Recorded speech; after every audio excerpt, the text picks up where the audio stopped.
Come with me to the future. My name is Graham Codrington and this is the Throwforward Thursday studio. Every Thursday, or Friday this week, we jump into the future and see what's going on there.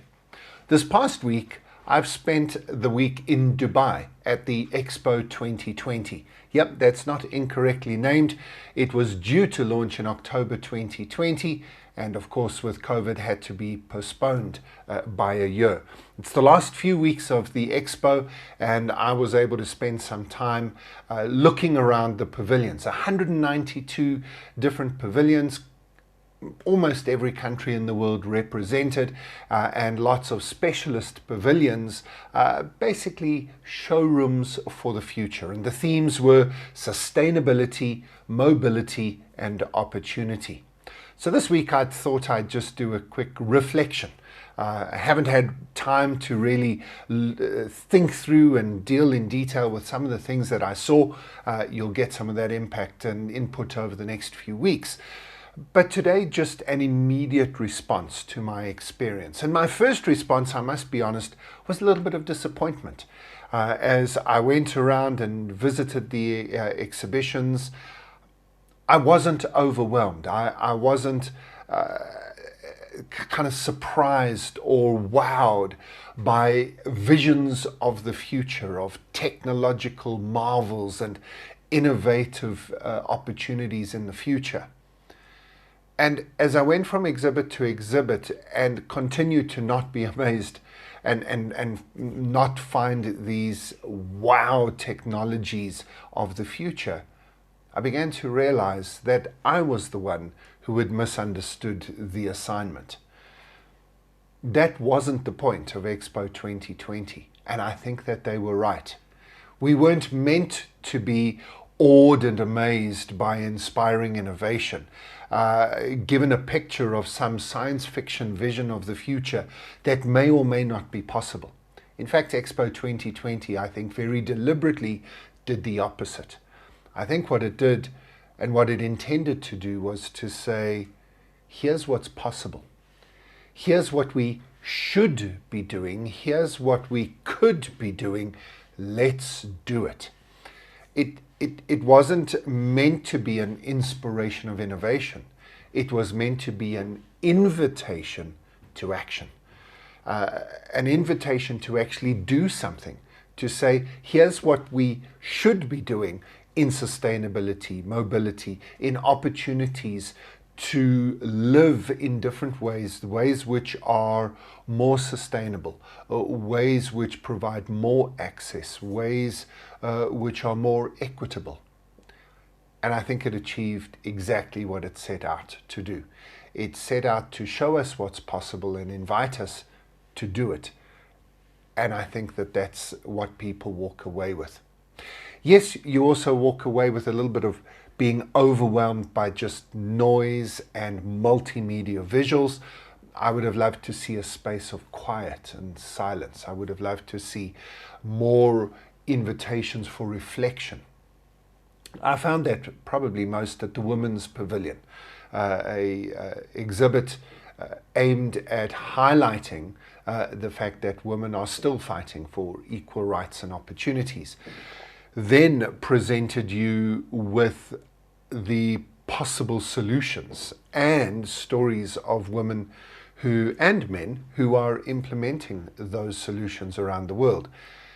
And then in the final part, through a wonderful 360 virtual reality experience, invited you to just sit with, in fact literally, sit with a variety of different women around the world and not listen to them tell their stories, but just sit with them for a few minutes each and experience their worlds. It was beautiful.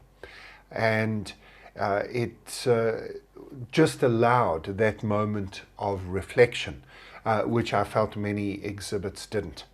Another exhibit which maybe was a highlight was the Kazakhstan Pavilion, which was a wonderful expression of what Kazakhstan is on the ground floor, and sort of was more of a sort of tourism advert for the country, which was great, looking at cultural heritage and natural resources and so on.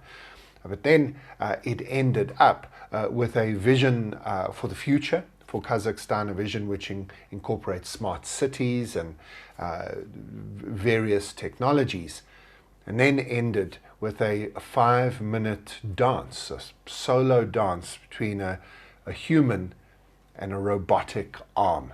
And I recorded some of that, and I will show you more of that on my social feeds over the next few weeks.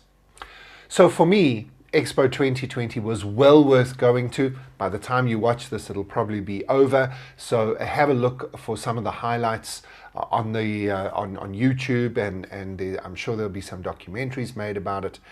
There's some wonderful exhibits, well worth going to. I'm really glad that I did, and yet also glad that they made the decision that they did. I would love to go to a World Expo and exhibit which showed grand visions of the future. And I think that that's what the Museum of the Future also recently opened, and there were no tickets available. It's completely sold out for the first few weeks of opening. But I think that's what Dubai's Museum of the Future, this remarkable building, is meant to showcase. So I'll have to go back to Dubai and spend a day or two in there. But I think Expo 2020 got it exactly right, saying we must build a more sustainable world.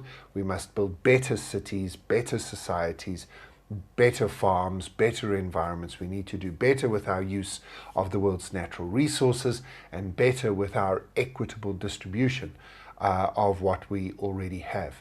And we can do it, we must do it, and it should be done now. That was the invitation of Expo 2020, and that's the invitation of Throwforward Thursday.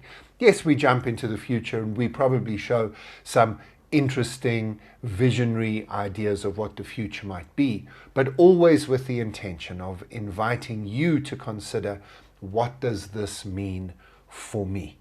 So thank you for joining me on Throwforward Thursdays every week. It's coming up to a year that we've been doing these, and I hope that you've been enjoying them and that you've watched the archives if you're new to Throwforward Thursday.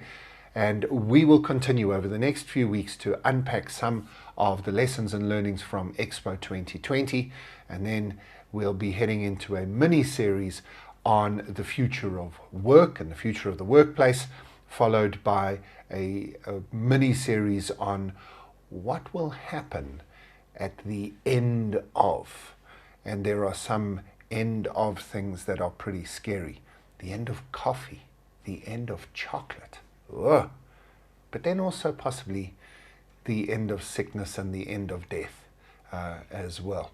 So, thanks, as always. Make sure that you like and subscribe if you're on YouTube. Subscribe to the podcast. Give us feedback and rate us on your favorite podcast platform if you're listening in that format. I'll see you next week in the future.